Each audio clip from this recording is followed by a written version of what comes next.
He arrived for work at 7:14 a.m. Naval Base San Diego, August 2023, the home port of the United States Pacific Fleet, the largest naval installation on the west coast of the United States, home to dozens of warships, tens of thousands of service members, and some of the most sensitive military operational data in the entire United States government. The morning was ordinary. The base was waking up the way it woke up every day. Engines turning over, watch changes, the smell of salt and diesel coming off the water. Machinist Mate 3rd Class Jin Chao Wei, 25 years old, also known as Patrick Wei, walked toward the gangway of the amphibious assault ship USS Essex exactly as he had done hundreds of times before. He had an identification badge. He had a security clearance. He had every right to be there. To anyone watching, he was just another sailor reporting for duty aboard one of the most capable warships in the United States Navy. The FBI was already there. They had been building this case for 14 months. They had traced the communications. They had mapped the payments. They had documented, download by download, photograph by photograph, manual by manual, the transfer of thousands of pages of restricted United States Navy technical data from the secure systems of one of America's most capable warships to a Chinese intelligence officer operating through an encrypted messaging application on the other side of the planet. They knew his routine. They knew his route to the ship. They had read his messages. They had followed his money. And on that ordinary August morning, they let him walk almost all the way to the gangway, and then they arrested him. This is the story of Jin Chao Wei, a sailor who took an oath to defend the United States, who held a federal security clearance, who served aboard one of the Navy's most capable warships, and who sold what he found there to the People's Republic of China for $12,000. But it is also the story of something much larger than one man and one ship. It is the story of a method, a recruitment method, that United States counterintelligence officials now describe as virtual espionage. A method the Chinese intelligence apparatus has refined into one of the most productive pipelines operating against American military personnel today. Wei was not the only sailor recruited this way. He was not even the only one arrested at Naval Base San Diego that year. But his case was the first espionage prosecution under United States Code Section 794 in the Southern District of California. The first of its kind ever brought in a federal district that includes the home port of the Pacific Fleet. To understand how an ordinary sailor became a federal espionage defendant, you have to go back to the beginning, not to the arrest, but to the message that started everything. Go back to 2016. Jin Chao Wei was 16 years old when he arrived in the United States from China. His mother had moved them across the world to Wisconsin, and Wisconsin is where Wei grew up, finished high school, and started to build an American life. In the years that followed, he made a decision that thousands of young immigrants make every year, a decision that is, on its face, one of the most patriotic acts available to a new arrival. He enlisted in the United States Navy. He swore an oath to support and defend the Constitution of the United States against all enemies, foreign and domestic. He went through basic training. He went through technical training. He became a machinist's mate. Understand what that rating means aboard a ship. A machinist's mate lives in the engineering spaces, the propulsion plant, the main engines, the systems that move thousands of tons of steel through the ocean and keep the lights on and the weapons powered. It is not a glamorous job. It is hot, loud, mechanical, and absolutely essential. The machinist's mates are the reason the ship moves and the reason it keeps fighting when something goes wrong. And to do that job, Wei was given access, physical access to the engineering spaces, and digital access to the restricted computer systems that hold the ship's technical documentation, the manuals, the schematics, the operating procedures, the maintenance records.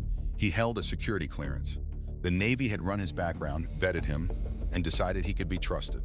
By 2022, he was assigned to the USS Essex. The Essex is a Wasp-class amphibious assault ship. To a civilian, that name means very little. To a military planner, it means a great deal. An amphibious assault ship is built to project power onto a coastline. It carries Marines, it launches and recovers aircraft from a full-length flight deck, it operates landing craft from a flooding well deck, and it can sustain combat operations far from any friendly port for weeks at a time. It is, in effect, a small floating military base, and it is one of the platforms the United States would rely on most heavily in any conflict in the Pacific. Everything about how that ship operates, how it defends itself, how it fixes itself when it is damaged, is documented. And almost all of that documentation is restricted, because in the wrong hands, it is not paperwork. It is a map of exactly how to find, target, and defeat an American warship. Jin Chao Wei, machinist's mate, had access to that map. In the language of Chinese military intelligence, that made him a target of exceptional value. He just didn't know yet that he had already been found. In February 2022, Wei received a message on social media. The sender introduced himself as a naval enthusiast, someone with an interest in ships, in the sea, in the technical details of how navies operate. It was friendly, it was casual, it was exactly the kind of message that, in the architecture of Chinese intelligence recruitment, is engineered to feel completely organic. A shared interest, a developing conversation, a friendship built slowly enough that the target's suspicion never fully switches on. This is the first stage, and it is the most important one, because everything that follows depends on the target believing, or choosing to believe, that the relationship is real. Here is the part of this case that separates it from almost every other espionage story you have ever heard. Wei was not fooled. He knew. From very early on, he suspected exactly what was happening. He told a friend, another sailor, that he believed he was on the radar of a Chinese intelligence organization. He used the word suspicious. He described the contact as extremely suspicious. He said the person on the other end was interested in the maintenance cycles of naval ships and wanted him to walk the pier daily and report which ships were docked. He said the person would pay him $500 to do it.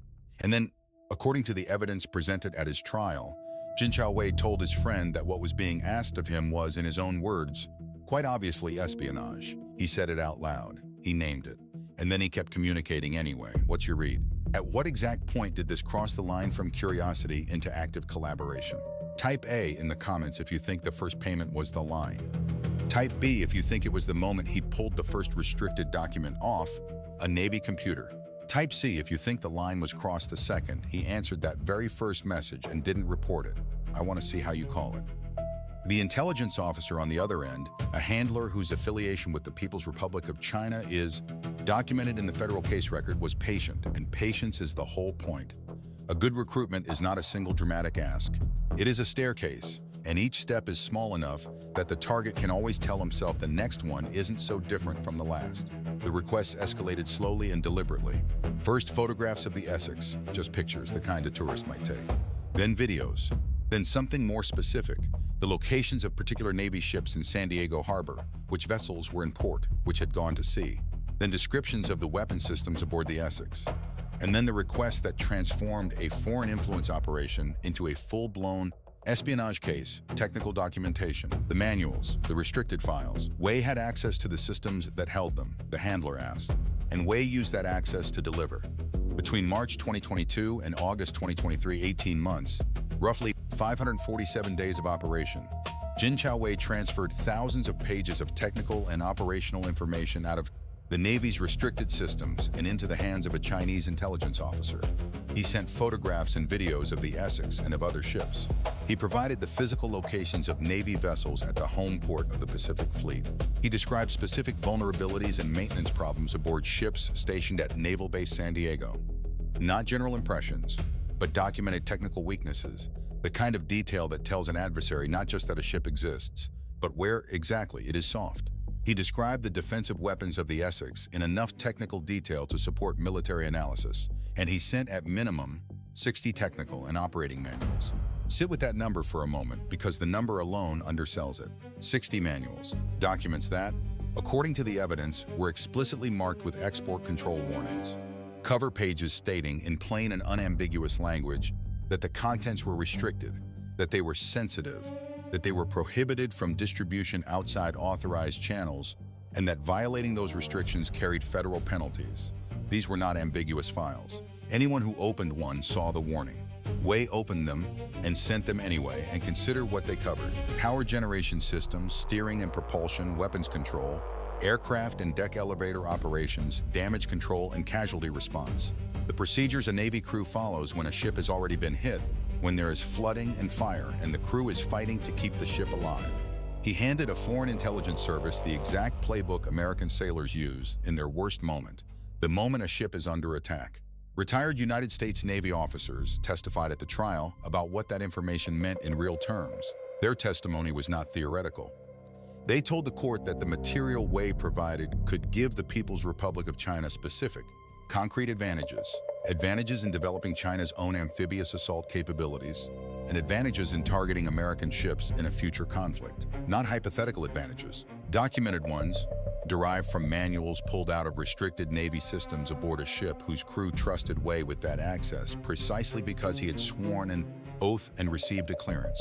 And in exchange for all of it, the photographs, the videos, the ship locations, the weapons descriptions, the 60 manuals, the thousands of pages, Jin Chaowei received $12,000, paid out over 18 months through a handler who communicated exclusively through an encrypted messaging application, and used what federal prosecutors described as encrypted digital drop sites to move the documents. Subscribe and hit the notification bell right now, because the trial evidence in this case, especially Wei's own messages and the testimony of retired Navy officers about exactly what China received, is one of the most complete public records of active Chinese military espionage against United States naval assets ever produced in open court. We go through cases like this one at a time, in full, and you do not want to miss the next one. This is the thread that runs through the entire case and never lets go. The evidence that Jin Chaowei understood, completely and in detail, exactly what he was doing. On February 5, 2023, 6 months before the FBI arrested him at the gangway, Wei sent a text message to his mother. The message read, "Other Chinese serving in the US Navy are still trying to figure out how to make extra money, driving cabs, whereas I am just leaking secrets." He was not confessing in a moment of panic. He was not being interrogated. He was talking to his mother, casually, and the casual tone is the most damning part of it. He compared himself favorably to other sailors. They drove cabs for extra money. He leaked secrets. In his own framing, he was the clever one, and it goes further. Investigators discovered that at some point in the operation, Wei had searched the internet for a prior Department of Justice press release. A press release about a Navy employee who had been convicted of espionage. Think about what that means. He went looking for the record of someone who had done what he was doing. He read how that person operated. He read how that person was caught. He read what happened to that person, the charges, the conviction, the sentence. He studied the outcome of the exact crime he was committing. And then he closed the browser, opened the encrypted messaging app, and kept going. The FBI and the Naval Criminal Investigative Service, CENCISIS, had been tracking the operation for 14 months by the time they made the arrest. How the counterintelligence case first identified Wei as a subject remains classified. Those intelligence channels are not part of the public record, and they are not going to be. But what is public is the forensic record, and the forensic record is overwhelming. The communications between Wei and his handler, the trail of payments, and the document transfers themselves, logged, time-stamped, against Wei's own access records in the Navy's restricted systems. Every manual he pulled left a fingerprint. Every download was a line in a log. The case the FBI built was not built on suspicion. It was built on Wei's own digital footprints, walking step by step out of a secure Navy system and into a foreign intelligence database. You've now seen the method laid out. The social media opener, the slow friendship, the escalating requests, the encrypted transfers, the payments. Put yourself in the friend's shoes. Wei tells you to your face that what he's being asked to do is quite obviously espionage. Right then, in that conversation, what do? Report him? Talk him out of it? Walk away? Comment your honest answer below, because that decision is the hinge this entire case turns on. By August 2023, the case was complete. The evidence was documented, the prosecution was ready, and the only thing left was to take him into custody. They did it at the gangway of the USS Essex, at the threshold between the shore and the ship, the boundary he had crossed hundreds of times. And he was not the only sailor arrested at Naval Base San Diego in connection with Chinese intelligence activity at that time. A second sailor, a construction electrician, was arrested at approximately the same period on a related but separate charge, receiving a bribe from a Chinese intelligence official. That second case was its own operation, with its own handler and its own payment structure, but the method was identical, an approach, a gradual relationship, and a payment in exchange for information from inside a United States military installation. The second sailor pleaded guilty in January 2024 to conspiracy to commit offenses against the United States and to receiving a bribe, and was sentenced to 27 months in federal prison. Hold both of those cases in your mind at the same time, because the picture they paint together is the real story. Two sailors, two separate Chinese intelligence operations, running simultaneously inside the same naval base, the home port of the United States Pacific Fleet. This was not a single bad actor. This was two independent recruitment operations, both succeeding at once in one of the most important military installations in the country. And the only reason we know about either of them is that American counterintelligence found them. The unsettling question the case leaves open is not how two sailors were recruited. It is how many recruitment attempts are running, right now, that have not yet been found. The trial began on August 13, 2025. It ran for 1 week, 5 days of evidence, followed by a single day of deliberation. When the jury came back, the verdict was guilty on 6 counts: conspiracy to commit espionage, conspiracy to violate the Arms Export Control Act, and 3 separate counts of violating the Arms Export Control Act. He was acquitted on 1 count of naturalization fraud. The central charge, espionage under United States Code Section 74, is the one prosecutors described as reserved for the most serious circumstances a federal prosecutor will ever handle: the passage of national defense information gathered with intent to harm the United States or to give an advantage to a foreign nation. That charge had never before been brought in the Southern District of California, the federal district that surrounds Naval Base San Diego. The first time prosecutors in that district reached for the espionage statute, the defendant was a sitting United States sailor accused of selling his own ship's secrets to China. The defense did not dispute that the communications happened. Instead, the defense argued context and intent. They argued that Wei had been manipulated, that a sophisticated foreign intelligence operation had taken advantage of a naive young man, that Wei desperately craved human connection and had been persuaded that his interest in, as they put it, naval things was not espionage at all, but was somehow connected to the handler's supposed private shipbuilding business. His mother wrote a letter to the court. She described him as a kind, polite, hard-working son, a young man who had, while in federal custody awaiting his fate, found religious faith. It was the portrait of a boy who had made a terrible mistake. The prosecution answered it with a single sentence in their sentencing memo, and it landed with the weight of the entire case behind it. For $12,000 and a friend, defendant Jinchao Wei betrayed his country. So which is it? Was Jinchao Wei a vulnerable young man manipulated by professionals who do this for a living? Or was he a man who knew exactly what he was doing, who told his friend it was quite obviously espionage? Who read the DOJ case file on someone who'd done the same thing, who texted his own mother to brag about leaking secrets, and kept going anyway? There is real evidence on both sides of that question. Drop your verdict in the comments and tell me what evidence decided it for you. On January 13th, 2026, a United States district judge handed down the sentence: 200 months in federal prison, 16 years and 8 months. It was below the roughly 21-year guideline figure that prosecutors had recommended, and above what the defense had asked for. The Deputy Attorney General of the United States said that Wei had betrayed his country and compromised the national security of the United States. The director of NC said he had knowingly betrayed his fellow service members and the American people. The FBI's special agent in charge in San Diego called it the conclusion of a first-of-its-kind espionage investigation in the district, and the Navy, separately, dishonorably discharged him. The most severe administrative end to a military career that exists, a permanent mark stating that this person's service ended in disgrace. But the sentence, however long, is not the part of this case that should keep you up at night. Here is the part that should. Wei will serve his 16 years and 8 months, and at the end of it he will walk out. The information he sent will not. $12,000 is what he received for 18 months of operation, for 60 technical manuals, for thousands of pages of restricted data pulled out of Navy systems, for the photographs and videos and ship locations and weapons descriptions that now exist today in a People's Republic of China intelligence database somewhere in the world. The manuals he sent are in a file he will never be able to retrieve. The ship positions he reported are in a record that cannot be unfiled. The vulnerabilities he described, the specific documented operational weaknesses of ships stationed at the home port of the Pacific Fleet, did not stop existing the moment the FBI put handcuffs on him at the gangway. The prison sentence punishes the man. It does nothing to recall the data. That is the permanent asymmetry of espionage. The betrayal takes minutes, and the consequences do not have an expiration date. What's the one detail in all of this that stays with you? Is it the text to his mother, "Whereas I am just leaking secrets"? Is it the DOJ press release he read about another espionage case before he kept going? Is it the 60 manuals with the export control warnings printed right on the cover? Or is it the fact that a second sailor was arrested at the very same base, in a completely separate Chinese intelligence operation, at the very same time? Tell me which one lands hardest for you. And if there's a federal case you want us to investigate next, leave it below. The notification bell is the only way to be sure you're here when the next one drops. There is one more detail in the Wei case, and it is the one that no official statement has ever fully absorbed. Jinchao Wei was not an untrained civilian who stumbled into a foreign intelligence trap.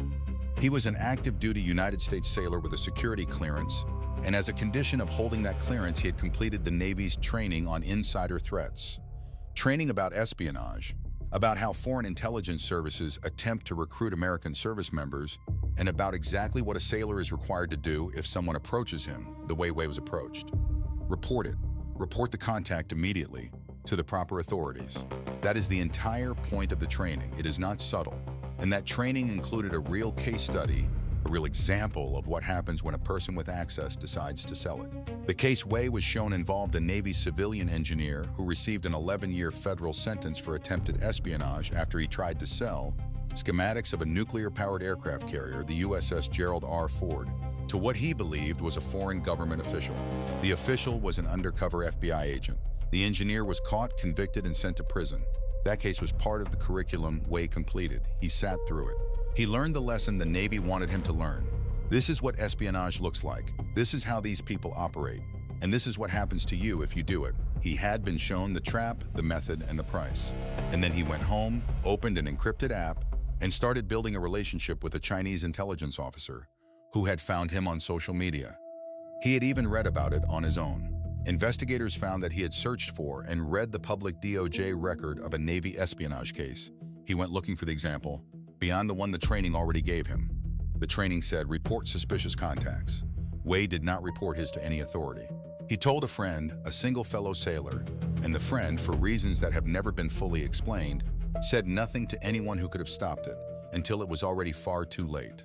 The system designed to catch exactly this kind of recruitment depends on one human being making one phone call. In this case, two people knew, and neither one made it. 200 months is the federal record of what happens after the training doesn't hold and the warning isn't passed along. It is worth slowing down and looking at the mechanic of how Wei actually moved the information. Because the tradecraft is the part that explains why operations like this one can run for a year and a half before they are stopped.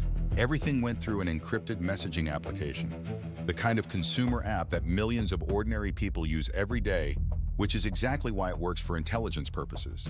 There is no embassy meeting, no dead drop under a bridge, no microfilm tape behind a brick.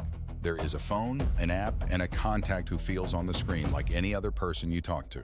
The handler did not have to set foot in the United States. He did not have to risk a single officer on American soil. He ran the entire operation from the other side of the world, through a screen, and the only physical risk in the whole arrangement belonged to the one person who actually had something to lose, Jin Chao Wei. Federal prosecutors described the use of encrypted digital drop sites to move the documents, secure online locations where files could be uploaded and retrieved without the two parties ever appearing to exchange anything directly. The payments were structured to match, relatively small amounts, paid out over a long period, totaling $12,000 across 18 months. That is not a number designed to make anyone rich. It is a number designed to stay quiet, small enough not to trip the financial monitoring systems that flag sudden wealth, steady enough to keep the source motivated, and modest enough that the handler could afford to lose it entirely if the source ever stopped producing. From the Chinese intelligence service's point of view, $12,000 for 60 restricted Navy manuals and 18 months of inside reporting on the home port of the Pacific Fleet is not an expense. It is one of the best returns on investment in the entire profession, and that is the asymmetry that defines virtual espionage. The handler risks money. The source risks his freedom, his career, and the rest of his life.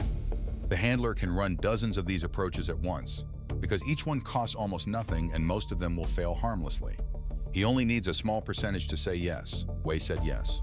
And once he said yes the first time, once he sent the first photograph, accepted the first payment, pulled the first document, every subsequent step became easier because the cost of stopping had already been paid. He was already in. The only question left was how far.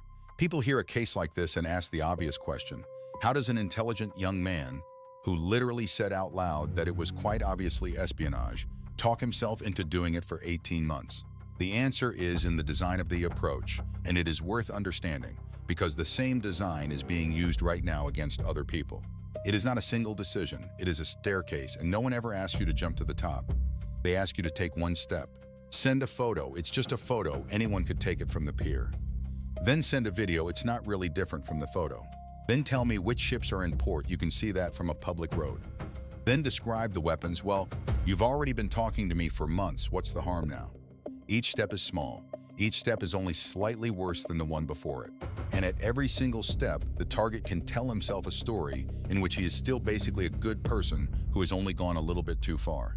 Add money to that staircase and it becomes even more powerful, because now there is a transaction, and a transaction creates an obligation. The handler has paid. The source has been paid. There is a relationship now with history, with reciprocity, the exact emotional architecture of a real friendship deliberately manufactured. The defense in Wei's case argued that he desperately craved human connection.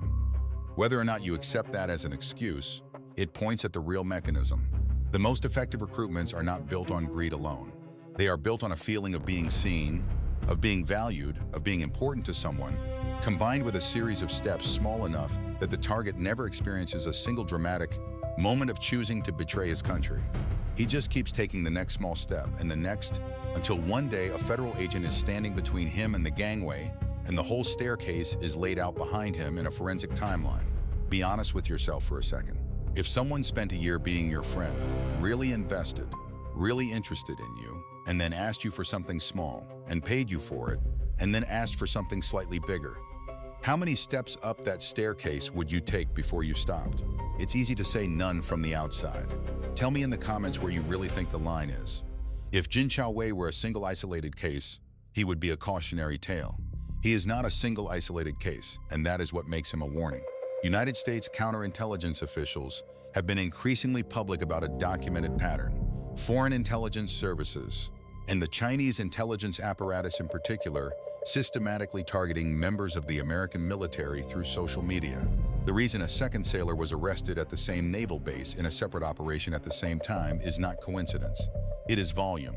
When an intelligence service treats recruitment as a numbers game, thousands of low-cost approaches run through screens against a population of service members who are young, often underpaid, and reachable on the same apps as everyone else. Some of those approaches are going to land. The arrests are the ones that were caught. They are by definition not the whole picture, and the targeting is not random. Naval Base San Diego is the home port of the Pacific Fleet for a reason, and that same reason makes it a priority intelligence target. The strategic competition between the United States and the People's Republic of China is, more than anything else, a maritime competition, a question of who can operate, sustain, and project naval power across the Pacific. Every manual about how an American amphibious assault ship generates power, defends itself, controls its weapons, and survives damage is a piece of the answer to the most important military question China is trying to solve. That is why the handler asked Wei for technical documentation and not for gossip. That is why retired Navy officers testified that the material could help China build its own amphibious capability and target American ships. Wei was not handing over trivia.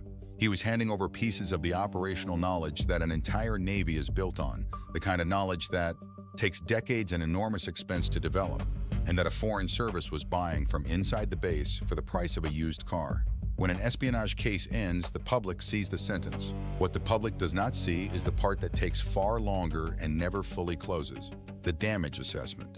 After an arrest like Wei's, counterintelligence teams have to work backward through everything the source had access to and everything the evidence shows he sent, and then try to answer an almost impossible question. Not just what did he give them, but what can they do with it now? Every manual has to be reviewed. Every system documented in those manuals has to be evaluated for whether it now needs to be considered compromised. Every ship whose vulnerabilities Wei described has to be looked at again, knowing that a foreign service may now have that description. Procedures may have to change. Protections may have to be rebuilt. And all of it costs time and money and operational disruption. Costs that fall on the Navy and on the taxpayer, not on the man who created them. This is the part of espionage that the prison sentence cannot touch, and it is the reason these cases are treated with the seriousness they are. Wei will serve 16 years and 8 months, and then his debt, in the eyes of the law, will be paid. But the 60 manuals do not come home when he does. The vulnerabilities he described do not become secret again. The ship locations he reported, the weapons he detailed, the damage control procedures he handed over, those exist now in a place the United States cannot reach into and delete. A bank robber returns the money or the money is gone. Either way, the ledger eventually balances. Espionage does not balance. The information, once it has crossed over, is permanent, and the cost of it keeps accruing quietly for years, in a column no sentencing document will ever total up. That permanence, that one-way, irreversible quality, is exactly why the FBI was willing to spend 14 months building this case before they made a single arrest. They were not just trying to catch a man. They were trying to understand completely everything that had already been lost. Here's the question that has no clean answer. The sentence punishes Wei, 16 years and 8 months, but it does nothing to recover what China already has. So what's the right way to even think about justice in a case like this, where the harm can't be undone? Is the prison term the point, or is it the deterrent for the next sailor reading about it? Tell me how you weigh it. The case that began with a single social media message in February 2022 ended in a federal sentencing room in San Diego in January 2026. 4 years, from first contact to final judgment. The verdict, 200 months in federal prison, a dishonorable discharge, and 60 technical manuals sitting in a Chinese intelligence database that already existed before the FBI ever made the arrest. Virtual espionage is the term United States counterintelligence officials use for the method that caught him. Foreign intelligence officers finding American service members on social media, presenting themselves as enthusiasts, professionals, researchers, friends, building a relationship slowly, testing the target's willingness to share, escalating the request one small step at a time, making payments, building dependency, and extracting, piece by piece, exactly what the target was trusted to protect. A friendship that was never a friendship. A payment that was never a salary. A relationship engineered from the first message for the single purpose of stripping out what one man held in: trust. And that is the word that matters most in this entire case: trust. The Navy trusted Jin Chaowei. His shipmates trusted him with access to the systems that keep them alive. The United States trusted him enough to grant him a clearance. He held all of it in trust. And the most important fact established at his trial is that he knew it. He knew he held it in trust. He told a friend it was quite obviously espionage. He texted his mother that he was leaking secrets. He read the case files of people who had done the same thing.